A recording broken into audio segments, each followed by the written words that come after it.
Hey everyone, in this particular video I want to show you how to start editing your video tracks. Oftentimes when you record yourself, maybe for Marvel Matters, you're doing a recording of how to make some food. So often what happens is you have to, go to your camera, turn it on, run, behind the counter where you're going to make everything, shoot your video, and then you got to run back to the camera to turn it off. And so you want to chop off those parts where you're running. And in WeVideo, it's very easy to do. So let me show you how to edit, how to cut your video. One advantage of zooming out so that you can see the end of your video clip. And here's this particular video. At the end of this video, we see some text, and then it goes all the way to the end. So let's pretend I want to chop off all this text at the end. If I can see the edge of my video, all I have to do is put my cursor on the little blue bar at the very end of my video, and I get two double arrows pointing opposite directions. So all I have to do is left click, and I can drag it to the left to the point where I want my video to end. So let's say I want it to end right there. So now my video will only play to that point, and then it stops. Okay. I'll let you listen to it though. Maybe you can hear it here. Let me do that one more time and crank my volume up just a tad. So you may notice when I do this that that the audio, I should say, is just going to stop abruptly. Hear how that stops. So that didn't sound very good. So I'll show you how to deal with that here in another video. But one advantage of trimming your video by the end marker is it's what we call a non-destructive edit. And what that means is we didn't destroy it, so we can get it back.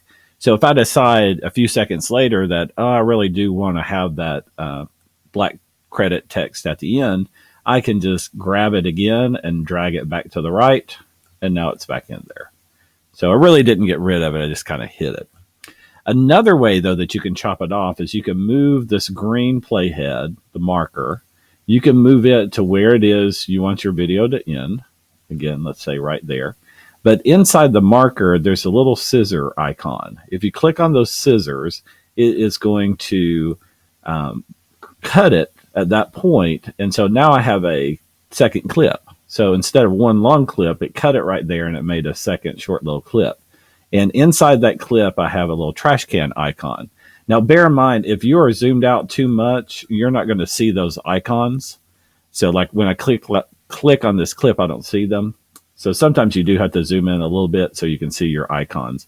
And I'm going to click on the trash can, and now that part's deleted. And so again, that's the end of my video. The only issue with doing it that way is I can't bring that part back now. So if I needed that part again, I would have to come back here and drag it back down, the whole video back down again. Now, another thing that you need to do sometimes is you want to add an effect to only part of the video. So let's say you have a portion of the video and you want to do a slow motion for just part of the video or some other type of effect. Here's how you do it. Let's say, for instance, I want to do something here on the scene with the baby, Darth Vader and the baby. So what I'm going to do is I'm going to move the marker at the beginning of where I want the effect to start. And then I'm going to click my scissor tool, and that's going to cut it. So now I have two separate clips here. Now what I'm going to do is move my marker to the end where I want the effect to stop, and I'm going to cut it again. So by cutting it at the beginning and the end of where you want the effect, you now have a little clip here that you can add an effect to, and it's only going to affect that one clip. It's not going to mess with this area, and it's not going to mess with that area. So that's the basics for chopping up your video.